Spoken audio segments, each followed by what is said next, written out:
TRS పార్టీలో ఉండి వాళ్ళకి మేనిఫెస్టో పెట్టి పక్కకు పెట్టడం మోసం చేయడం అలవాటు కాబట్టి మేము కూడా అడ్డు చేస్తాం అనుకుంటున్నాం. మీరు ప్రతి దాన్ని అడగలేదు అధ్యక్ష. వచ్చిన రెండో రోజే ప్రతిపక్షం అంటే దాని ప్రతిపక్షానికి మీకు లేదు, మీరు ప్రతిపక్షం కాదు, ఫ్రస్ట్రేషన్ పక్షం. అధికారం పోయింది, ఏం చేయాలి వాడు అంటున్నాడు. మా రేవంత్ రెడ్డి గారు కాదు, మన హరీష్ రావు గారు అంటున్నారు నేనే సీఎం అయితే అని. అంటే కొంచెం ప్రాబ్లం వచ్చింది అంతే వీళ్ళకి. దానికి మనం ఏం చేయలేము, ఇక దాన్ని ఎవరేం చేయలేరు. ఇక దేవుడు కూడా కాపాడలేడు. ఒక్క నిమిషం సార్, దేవుడు కూడా కాపాడలేడు వీళ్ళని, దేవుడు కూడా కాపాడలేడు. రాక రాక నలగొండకు వచ్చింది అధ్యక్ష. మన వర్షాలు లేక ఇబ్బంది పడుతున్నాం, మంచినీళ్ళు లేవు. జగన్మోహన్ రెడ్డి బిర్యానీ తినిపించిండు, రాసిచ్చిండు.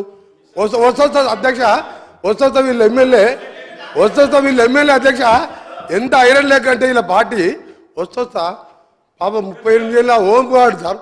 ఇద్దరు చిన్నపిల్లలు మస్తెక్కి హైదరాబాద్కి కార్లలో దోసుకున్న సొమ్ముతో ర్యాలీ తీసుకొని హైదరాబాద్కి వచ్చి ఆ ఎమ్మెల్యే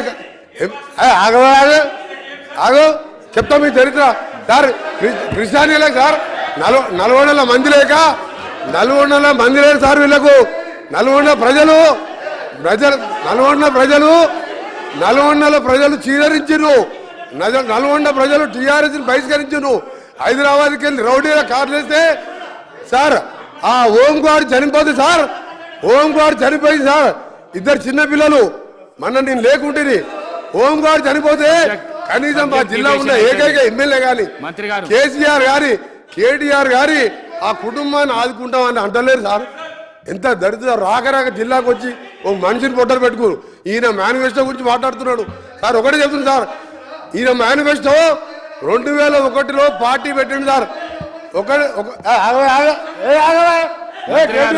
నీ దుకాణం మంది మంత్రి గారు దుకాణం మంది సార్. ఒకటి సార్ అసలు పాయింట్కి వస్తున్నా సార్. అసలు పాయింట్కి వస్తున్నా. అరే మీ చరిత్ర చెప్తా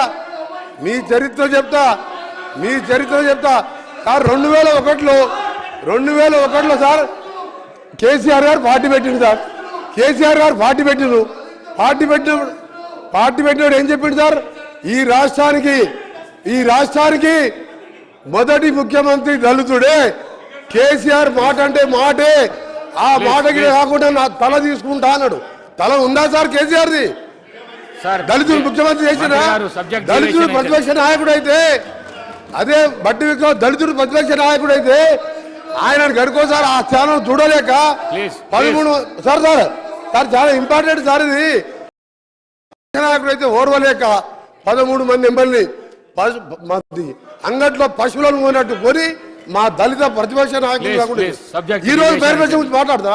గజేంద్ర గారు మేనిఫెస్టో టీఆర్ఎస్ పార్టీ నీ అబద్ధాల పార్టీ. మాకు చెప్పిన మేనిఫెస్టో 2 రోజులలో 2 అమలు చేసినాం, ఇంకా చేస్తాం, చెప్పని కూడా చేస్తాం. మీ దుకాణం బంద్ చేస్తాం. మీరు అనవసరంగా లేకపోతే మాటలు మాట్లాడు. శ్రీహరి గారు